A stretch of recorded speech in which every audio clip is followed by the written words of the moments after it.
అండి. అందరికీ నమస్కారం. Welcome to my channel. ఈ వీడియోలో ఏపీ ప్రభుత్వ ఉద్యోగులకు, పెన్షనర్లకు 12వ పీఆర్సీపై తాజా సమాచారము, అలాగే ఓపీఎస్, సిపిఎస్, యూపీఎస్ కొత్తగా వచ్చినటువంటి ఈ యూపీఎస్ పథకం ఉద్యోగులకు లాభమా, నష్టమా అనే దానికోసము ఓపీఎస్‌తో సహా అన్ని పూర్తి తాజా సమాచారం అయితే తెలుసుకుందాము. అలాగే ఓపీఎస్ అమలు డేట్ ఎప్పుడు అనేది కూడా ఇప్పుడు మనము ఓపీఎస్ గురించి తెలుసుకుందాము. మీరైతే వీడియోని ఎక్కడే గాని స్కిప్ చేయకుండా ఎండ్ వరకు చూడండి. అప్పుడే పూర్తి ఇన్ఫర్మేషన్ అనేది అర్థమవుతుంది. వీడియో చూస్తున్న ప్రతి ఒక్కరు వీడియోకి ఒక లైక్ అయితే చేయండి. అలాగే ఈ వీడియోని తోటి ఉద్యోగ పెన్షనర్ మిత్రులతో అయితే షేర్ చేయండి.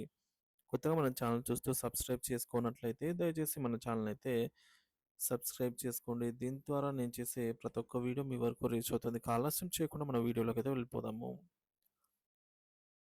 ఫ్రెండ్స్, 12వ పీఆర్సీని వెంటనే నియమించాలి అని ఏపీ జేఏసీ అమరావతి రాష్ట్ర అధ్యక్షుడు బొప్పరాజు వెంకటేశ్వర్లు అయితే కోరడం జరిగింది.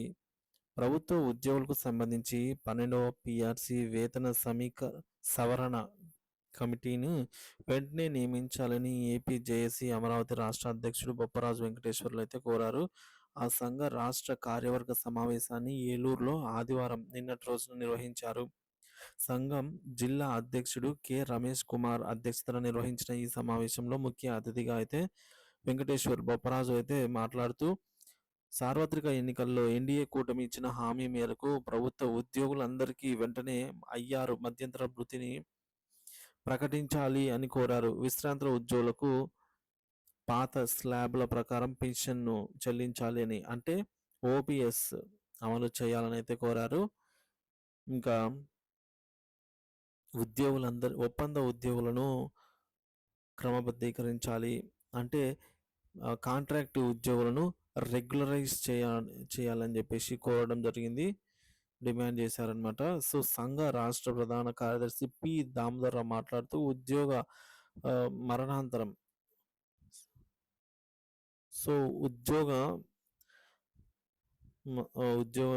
మరణాంతరం సదుపాయాలు వెంటనే చెల్లించాలి అని చెప్పేసి, అలాగే పొరుగు సేవల ఉద్యోగులకు సంక్షేమ పథకాలన్నీ వర్తింప చేయాలి అని అయితే ఈ మేరకు విజ్ఞప్తి చేశారు. తదుపరి ఏపీ జేఏసీ అమరావతిలో ఖాళీ అయిన స్థానాలను రాష్ట్ర కోశాధికారిగా కె సంగీతరావు, కో చైర్మన్గా శ్రీనివాసరావు, అలాగే రాష్ట్ర వైస్ చైర్మన్గా అయితే ప్రసాదరావు, రాష్ట్ర కార్యదర్శిగా అయితే ఆంజనేయులను నియమించారన్నమాట. ఇది అండి పిఆర్సీ గురించిన తాజా సమాచారం. మోస్ట్లీ మనకు చాలామంది ఇప్పటి నుంచి అడుగుతున్న విషయం, అలాగే కూటమి ప్రభుత్వం మేనిఫెస్టోలో ప్రచురించిన విషయమే. ఉద్యోగులకు సంబంధించి పిఆర్సీ ఆలస్యం అవుతున్న క్రమంలో ఐఆర్ను వెంటనే ప్రకటించాలి, ఒక 35% అయితే కోరడం జరిగింది.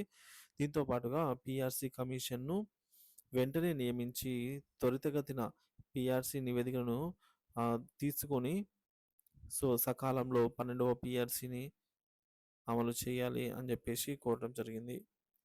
ఇక నెక్స్ట్ మనకు ఏకీకృత పెన్షన్ అండి, యూపీఎస్ అని అయితే అంటున్నాము.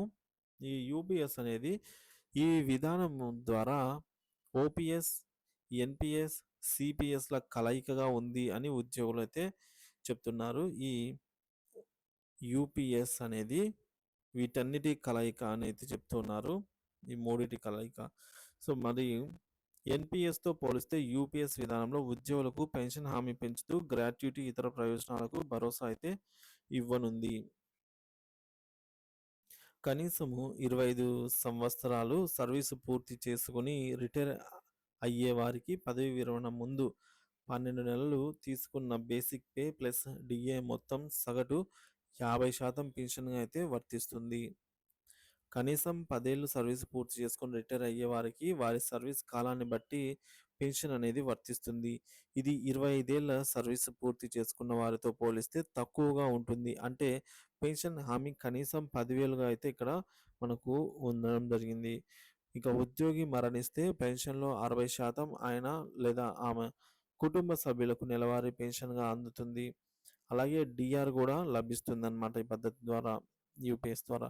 ఉద్యోగి రిటైర్ అయ్యాక గ్రాట్యుటీతో పాటుగా అదనపు ప్రయోజనాలు కూడా ఇక్కడ లభించబోతున్నాయి. మొత్తం మనం ఇప్పుడు కంపేర్ చేద్దామండి. ఓపీఎస్, సిపిఎస్, యూపీఎస్ ఈ విధానాల్లో, ఈ 3 పెన్షన్ విధానాల్లో తేడాలేంటి? ఏది బెస్ట్ అనేది ఇప్పుడు మనమైతే కంపేర్ చేసి చూద్దాం. ఇకపోతే ఇక్కడ మనకు బెనిఫిట్స్ అయితే ఉన్నాయండి. సో, బెనిఫిట్స్‌లలో మనం చూసుకున్నట్లయితే ఓపీఎస్, ఫస్ట్ ఓపీఎస్, తర్వాత సిపిఎస్ లేదా ఎన్‌పిఎస్, తర్వాత యూపీఎస్. సో, మొదటగా ఉద్యోగి వాటా. అంటే ఉద్యోగికి సంబంధించి ఇక్కడ ప్రతి నెల ఇంత కాంట్రిబ్యూషన్ అనేది ఏమైనా చేయాలా అంటే, సో, కాంట్రిబ్యూషన్ అనేది ఇక్కడ ఏమీ లేదు. చేయాల్సిన అవసరం లేదు. ప్రతి నెల 10% అట్లా. ఇక్కడ బేసిక్ ప్లస్ డీఏ పైన 10% కాంట్రిబ్యూషన్ అయితే చేసి ప్రాన్ అకౌంట్‌లో జమ చేస్తారు. ఇక్కడ కూడా సేమ్ అంతే అండి. 10% బేసిక్ మరియు డీఏలలో 10% తీసుకొని కాంట్రిబ్యూషన్ చేయాల్సి ఉంటుంది. అంటే ఉద్యోగి వాటా.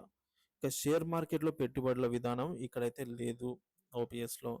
ఇక్కడ ఉంది. సిపిఎస్‌లో అయితే ఉందన్నమాట. ఇక యూపీఎస్‌లో ప్రభుత్వమే భరిస్తుంది. ఆ షేర్ మార్కెట్‌లో పెట్టుకుంటుందా లేదా సెక్యూరిటీ బాండ్ల వేలంలో సెక్యూరిటీ బాండ్స్‌లలో ఇస్తుందా? లేదంటే ఆహ్, ఇంట్రెస్ట్‌కి ఏమన్నా బ్యాంక్‌కి ఇంట్రెస్ట్ ఇస్తుందా? అవన్నీ సంబంధం లేదు. ఇక్కడ షేర్ మార్కెట్ అనేదైతే ఏం లేదు. ప్రభుత్వమే ఎంతైతే అమౌంట్ చెప్తుందో అంత భరించాల్సి ఉంటుంది. ఇక్కడ గ్రాట్యుటీ అనేది మనకి 3 దాన్లలో ఉందన్నమాట. ఓపీఎస్, యూపీఎస్, సిపిఎస్‌లలో ఉంది. తర్వాత పథకం మార్పిడి అయితే ఇక్కడ మనము కావాలంటే మార్చుకోవచ్చు అన్నమాట. సో, వేరే దానికైతే వెళ్ళొచ్చు. ఇక్కడ మారనీకి లేదు. ఎందుకంటే మనకు ఈ విధంగా సిపిఎస్‌లో లేదన్నమాట. ఇక ఇప్పుడు కొత్తగా వచ్చిన యూపీఎస్‌లో అయితే మనము పథకం మార్పిడి చేసుకోవచ్చు. ఇక పెన్షన్ విషయానికొచ్చినట్లయితే ఎంత పెన్షన్ ఇస్తారంటే, మనకు ఓపీఎస్ వాళ్ళకు ఆహ్, బేసిక్ మరియు డీఏ పైన 50% అయితే ఇస్తారు. ఇక్కడ సిపిఎస్ వాళ్ళకు 40% మూలధనంలో అంటే బేసిక్‌లో మాత్రమే 40% వాటాలుగా అయితే ఇస్తారు. ఇక యూపీఎస్ వాళ్ళకు చివరి 12 నెలల బేసిక్ ప్లస్ డీఏ సగటుపై 50% అయితే ఇస్తారు.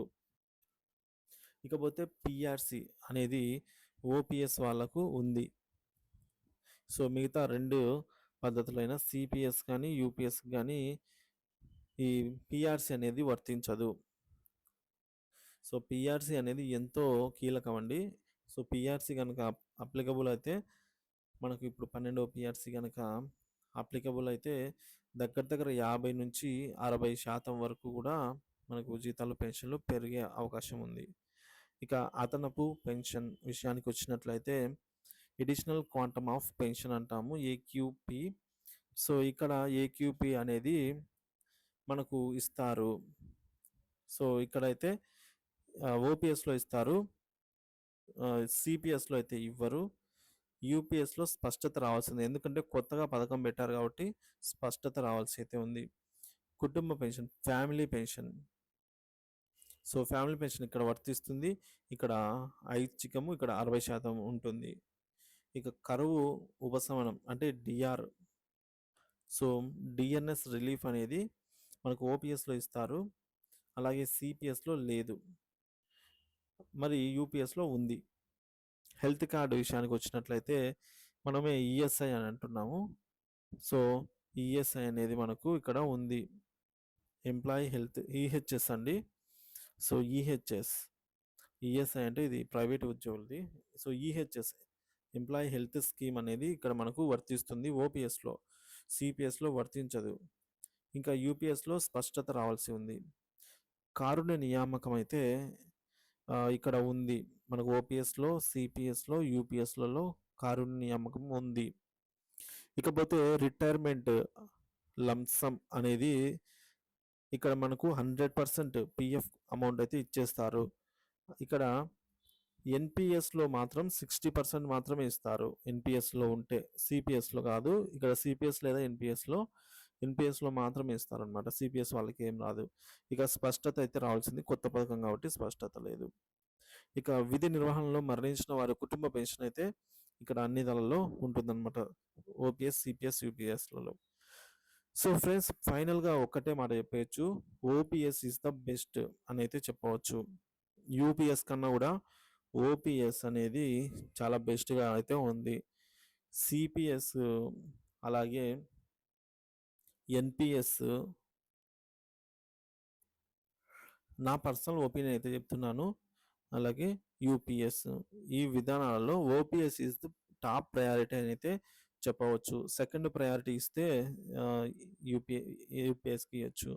థర్డ్ ప్రయారిటీ ఎన్‌పీఎస్‌కి ఇవ్వచ్చు. సో, ఈ విధంగా అయితే ప్రయారిటీ నా ఒపీనియన్ ప్రకారం అయితే నేను ఆర్డర్‌లో అయితే ఇలా ఇచ్చాను. సో, ఇది ఫ్రెండ్స్ ఇవాల్టి వీడియో. వీడియోనైతే ఉద్యోగ పెన్షనర్స్‌కి షేర్ చేయండి మాక్సిమం. అలాగే వీడియోకి ఒక లైక్ కొట్టండి. కొత్తగా మన ఛానల్ చూస్తున్నవారు సబ్స్క్రైబ్ చేసుకోండి. Thank you for watching this video.